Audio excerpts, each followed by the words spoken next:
자, 일단 무엇보다 오늘 문해력이라고 했는데 문해력이 무엇인가? 네. 요걸 좀 얘기를 해주시죠. 문해력이라는 거는 이제 사전에 찾아보면은 쉽게 이제 글을 읽고 이해하는 능력 이렇게. 문장의 해석 능력 아닙니까? 그렇죠. 단어도 이해되고 문장도 이해되고 더 이제 문장에 모여 있는 게 글이잖아요. 그렇죠. 그래서 글을 읽고 이해하는 능력 이 정도로 볼 수가 있죠. 자, 요 문해력에 관한 이야기가 사실 최근에 화두가 된 적이 좀 굉장히 많습니다.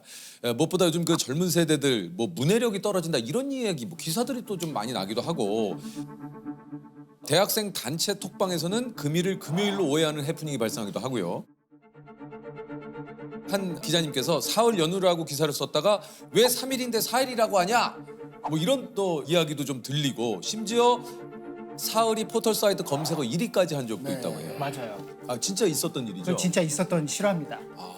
그 실제로 이제 어떤 기사에서 기자분이 사흘을 이제 사흘 이렇게 써야 되잖아요. 예, 예. 근데 그거를 숫자 4.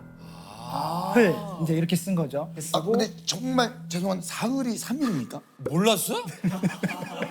근데 난 조셉은 아는 줄 알았는데. 저 몰랐어. 솔직히 아니 하게. 왜냐면 조셉이 사흘 전에요 이런 말을 많이 해서 그럼 그거 4일 전에라고 쓴 거야. 이게 사흘. 약속 잡았으면 큰일 날 뻔했네. 사흘 뒤에 봬요 했으면은 이것도 기억이 납니다. 최근에 좀 심심한 사과. 요거 가지고 또 한참 기사가 좀 많이 났었죠. 네.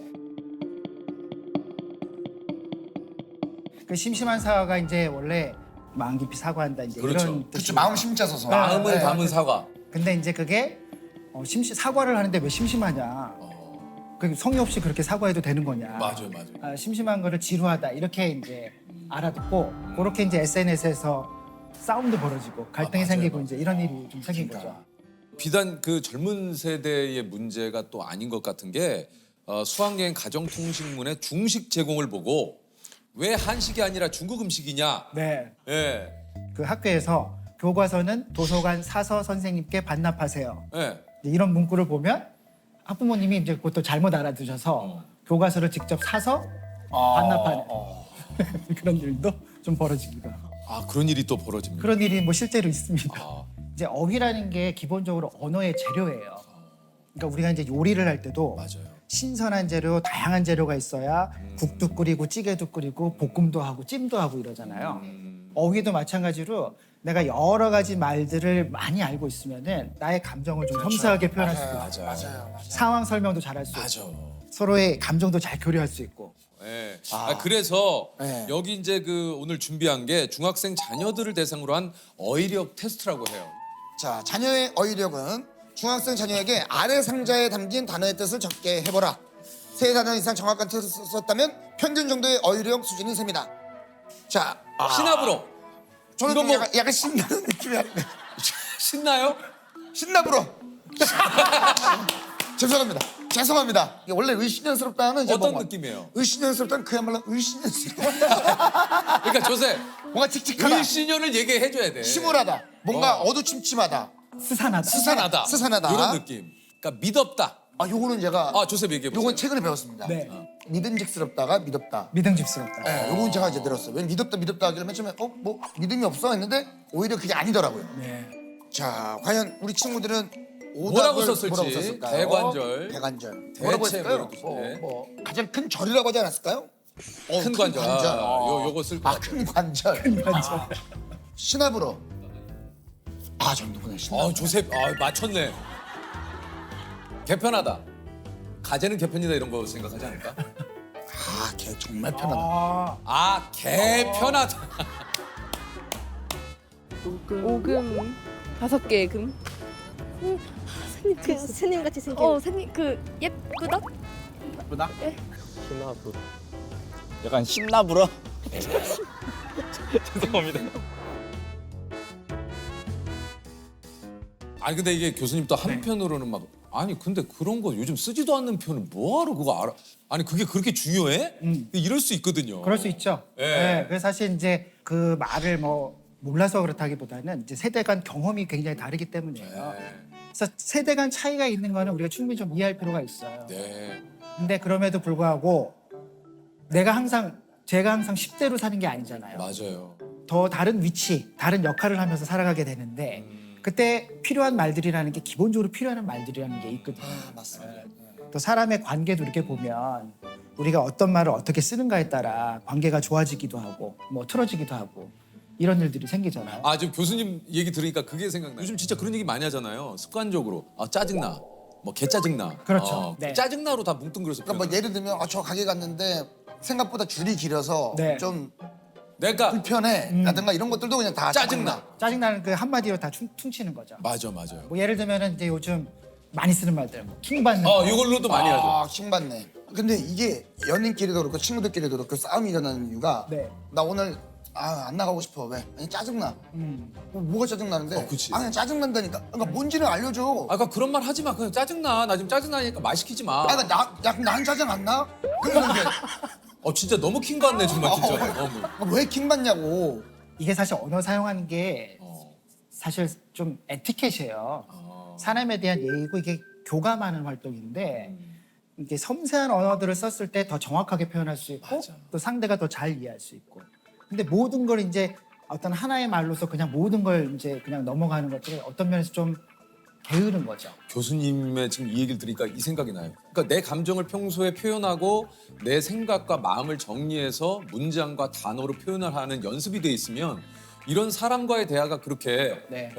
버겁지 않거든요. 네. 근데 이런 식으로 조금 지내다 보면 뭔가 내 감정이나 이런 것들을 표현하는 게 오히려 텍스트가 좀 편하고 네, 이런 경우도 좀 있을 것 같아요. 맞아요. 그러니까 사실 이제 언어가 자기 성장을 하는 굉장히 중요한 방법 중에 하나예요. 그래요? 글을 읽고 여러 가지 말들을 이해하고 맞아요. 그 말들로 내 감정을 표현해보고 상대를 이해해보고 그게 나를 이해하고 내 관계를 이해하고 세상을 이해하는 굉장히 좋은 방법이거든요. 여러 가지 요인이 있겠지만 이게 좀 가장 큰 이유는 뭐가 있을까요? 문해력이 떨어지는. 아무래도 이제 우리가 글을 읽고 쓰는 상황, 그다음에 사람들과 언어로 소통하는 이 환경 자체가 굉장히 많이 바뀌었어요. 바뀌었죠. 이제 영상으로 정보를 취하고 그것으로 소통하는 이제 이런 세상이 돼서 글을 읽을 일이 사실 별로 없는 거예요. 그러니까 맞아요. 긴 글 읽는 거 굉장히 어려워하고. 네. 그러니까 예를 들면 대학 교실에서 우리 다음 주에 논문 하나 읽고 공부할 거야 이러면 표정이 안 좋아져요. 그다음에 책 한 권 읽고 뭐 써오는 거 이런 것도 굉장히 어려워하고요. 어려워요. 네. 그다음에 이제 학부모님들 아이들한테 야 글 읽어라 책 읽어라 많이 뭐 이렇게 얘기하지만 가정통신문 안 읽으시거든요. 맞아요. 그것도 길어요. 재성님 가정통신문 많이 받으시죠? 저도 왜냐면 이게 긴 거, 긴 거 어려워요. 아니 그래요. 실제로 이제 코로나 한창 네. 심할 때는 선생님들이 가정통신문을 영상으로 만들어서 보냈어요. 하나도 안 읽으시니까. 맞아요. 그리고 그때는 굉장히 중요한 정보들이 많았잖아요. 맞아요. 언제 오고 안 오고 뭐 격리를 어떻게 하고 이런 게 많았잖아요. 어떻게 해야 사실인지 아닌지 구분할 수 있는 방법도 좀 있습니까? 네, 사실은 이제 개인이 그 팩트 체크라고 그러잖아요. 네. 그거 자체를 하는 거 그렇게 쉬운 일은 아니거든요. 그거 사실 기자들도 하기 어려운 일인데 그거 진짜 어렵죠. 어렵잖아요. 우리가 어떤 정보를 봤을 때 던질 수 있는 질문은 한 3가지 정도 있어요. 뭡니까? 간단하게. 첫 번째는 이 정보 뒤에 누가 있는가. 내가 지금 읽고 있는 글이나 영상이나 뭐 디지털 자료 뒤에 누가 있는가. 즉, 누가 있는가? 즉 누가 만들었는가. 그거를 어떤 의도로 만들었는가. 요거 한번 확인할 필요가 있고요. 두 번째는 내가 지금 보고 있는 그 영상이나 글은 어떤 주장들을 하잖아요. 그렇죠. 그럼 이 주장을 뒷받침하는 근거들이 있는가? 그다음에 풍부하게 있는가? 구체적으로 있는가? 세 번째는 이제 요즘 세상엔 뭔가 하나를 읽고 일을 하고 판단하기가 굉장히 어려워요. 어려워요. 네, 그러니까 하나를 읽고 난 다음에 다른 비슷한 것들을 좀 찾아보면서 여기서 말하고 있는 것, 여기서 이야기하는 것이 정말 바람직하고 좋은 것인가, 타당한가, 다른 자료를 찾아보면서 그런 것들을 확인하는 방식이 있죠. 그리고 이제 우리가 SNS, 소셜 미디어에서 이제 이런 일들이 많이 벌어지는데 그게 소셜 미디어에서 이제 글을 쓰면 사람들이 이제 글을 읽고 댓글을 달잖아요. 네. 댓글을 다는데 그 글의 내용과 취지를 정확하게 이해하지 않은 상태에서 어떤 몇 가지 표현이나 단어나 뭐 이런 것들에 딱 꽂히는 거예요. 그래서 아주 부정적인 이제 결론을 내는 거예요. 그 우리가 이제 뭐라 그러냐면 허수아비의 오류라고 그러는데 허수아비 이런 것도 적어놔야 되겠다. 허수아비의 오류. 그러니까 실제로 이 사람이 그 말을 하지 않았는데 내가 이 사람은 그런 말을 했어라고 허수아비를 하나 만들어요. 그래. 그다음에 맞아. 그 허수아비를 계속 공격하는 거야. 거기다 막 댓글 달고 나쁜 말하고. 나쁜 말을 하고. 그러니까 이게 실제로 글을 쓴 사람은 답답하죠. 내가 한 말은 그 말이 아닌데. 그렇죠. 그렇죠. 자기 마음대로 재단하고 해석을 해서 그렇죠. 그 이제 글 쓴 사람을 공격을 하는 거죠. 그렇게 되죠. 그러면 이제 의사소통이 거의 안 되죠. 교수님이 그런 얘기를 하셨는데 악플러들은 상대방의 마음을 고려하지 않아요. 맞아요. 예. 기본적으로 소통이고 대화인데 맞습니다. 뭔가 그 확인해야 개념이 되는데. 없는 거죠. 그러니까 이게 또 이런 것도 있습니다. 얘기 나온 김에 이게 이제 비판과 비난 이것은 어떻게 구분을 해야 되는가? 비난이라는 것은 사실은 상대의 어떤 잘못된 점들을 이제 끄집어내서 그것에 대해서 이제 물고 늘어지는 게 이제 비난인 것이죠. 네네네. 비판이라는 것은 사실 그렇지 않아요. 비판이라는 것은 근본적으로 우리가 지금 하고 있는 것들을 분명하고 정확하게 관찰하고 이해한 다음에 여기서 어떤 것들을 더 바꿀 수 있을까 개선할 점이라도. 개선할 점을 생각하는 거예요. 근데 요럴 때가 있어요. 이거는 정말 우리가 봤을 때는 이건 비난인데 왜 비판을 받아들이지 않나요? 왜 비판에 귀 기울이지 않습니까? 라는 분들도 있거든요. 그렇죠. 네. 이제 그런 경우는 설득이 굉장히 안 되는 게 비판이 되기 위해서는 기본적으로 에티켓이 필요한 겁니다. 예의라는 그렇죠. 바로 그렇죠. 그겁니다. 맞아요. 네. 그리고 자기가 네. 왜 그런 말을 하는지에 대한 분명한 근거, 합리적인 이유, 그다음에 그걸 설득시키는 노력 이런 게 그렇죠. 함께 이루어져야 되는 거죠. 네. 제가 어디선가 어떤 분이 얘기하시는 거예요. 이게 참 맞는 말이다라고 했던 게 비판과 비난을 할 때 가장 중요한 포인트는 그 얘기를 하는 대상에 대한 생각을 했느냐 안 했느냐 그 사람의 마음을 조금이라도 살폈나 안 살폈느냐가 제일 중요한 것 같아요. 맞아요. 네. 맞아요. 우리가 뭐 비판적인 능력 이런 거 키우라고 하잖아요. 그렇죠. 근데 비판적인 능력, 비판적 문해력의 가장 시작은 상대가 하는 말, 그다음에 내가 읽은 글을 정확하게 이해하는 것이에요. 여기서 어떤 게 더 좋아질 수 있을까? 질문을 던지고 토론하고 이제 이런 게 비판적인. 이제 악플이라는 게 그렇죠. 자기 혼자 안에 세계에 이제 갇혀 있는 거죠. 자기 멋대로 해석하고 그다음에 자기 딴에는 굉장히 논리적인 방식으로 뭔가를 대꾸를 하는데 이게 전체적인 소통 맥락에서는 어울리지 않는 거예요. 문자를 쓰고 컴퓨터 자판을 치고 단어를 사용하고 문장을 쓰지만 아주 그런 그 기능적인 능력만을 가지고서 저차원적인 수준의 문해력을 계속 쓰는 경우이지 인간적이고 뭔가 맥락적이고 공감하는 이런 문해력이라고 보기는 좀 어려운 거죠. 그러니까 내가 알고 있는 것이 잘못될 수도 있어, 완벽하지 않아 라는 생각들을 항상 할 수가 있어야 돼요. 자기 스스로가 내가 어떤 방식으로 글을 읽고 쓰는가에 대한 성찰이 부족한 거죠.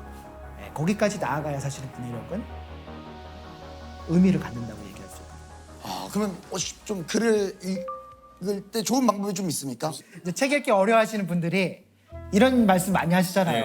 네. 딴 생각이 너무 많이 난다. 맞아요. 잡생각 많이 난다. 네. 근데 그건 이제 집중해야 된다는 뜻인데 집중 못하는 이유는 여러 가지가 있어요. 많이 내용이 있죠. 어렵고 말이 어렵고 너무 두껍고 그다음에 내가 읽고 싶은 마음도 안 들고 뭐 여러 이유가 있는데 이제 그거를 조금 의도적으로 이기는 방법 중에 하나가 이제 저 같은 경우는 책을 읽을 때 거의 연필이나 형광펜을 들고 읽어요. 이거를 그으면서 하세요. 네, 그래서 이제 왜냐하면 저는 읽을 때 항상 어떤 생각을 하냐면 내가 읽으면서 좋은 말은 기억하고 싶다 이런 생각 굉장히 많이 하거든요. 그 책갈피에 쓰시는 분 계시죠? 쓰는 것도 거기 있고. 사이에다가. 네, 그러니까 이제 그걸 놓치기 싫은 거죠. 맞아. 그러면 연필을 들고 읽으면 내가 딱 읽을 때 내가 좋은 말에 밑줄을 치겠어라는 분명한 목적이 생겨요. 그러니까 집중해서 읽을 수 있게 되는 조금 더 잘 기억하고 싶으면 2번, 3번 읽고 맞아요. 그렇게 되는 게 좋죠.